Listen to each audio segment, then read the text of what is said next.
দীর্ঘদিন পর জনসম্মুখে আসলেন চাঁদপুরের কচুয়া আসনের দুইবারের এমপি ও সাবেক শিক্ষা প্রতিমন্ত্রী ডক্টর আ.ন.ম এহসানুল হক মিলন।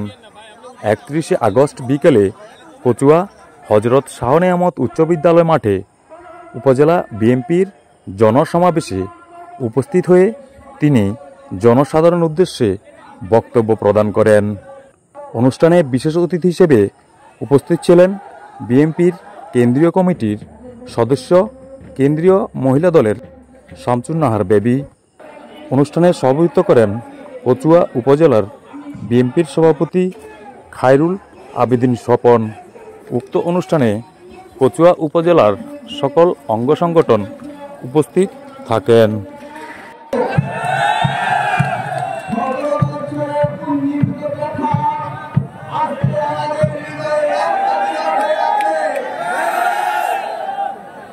দীর্ঘ 18 বছর পর আজকে আমরা একটা জনসভা করার প্রয়াস করতে পেরেছি। জনসভা অনুষ্ঠিত করার জন্য, জনসভাকে সাফল্যমণ্ডিত করার জন্য আমরা আপ্রাণ চেষ্টা চালিয়ে যাচ্ছি। সবার মধ্যে আনন্দের বন্যা বইছে।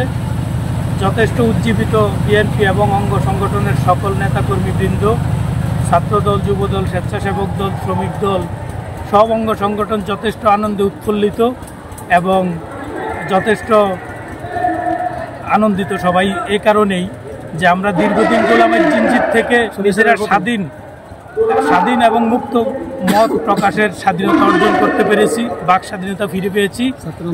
ছাত্র আন্দোলনের মাধ্যমে, ছাত্র এবং জনতার আন্দোলনের মাধ্যমে আমাদের অর্জিত এই স্বাধীনতাকে আমরা চির উন্নত অটুট রেখে, এই ধারা অব্যাহত রেখে সমাজ সংস্কার করে সুশীল সমাজ হিসেবে বাংলাদেশের সমাজের গতিপথ পরিবর্তনের লক্ষ্যে আমরা সবাই ঐকান্তিক প্রচেষ্টা চালিয়ে যাব।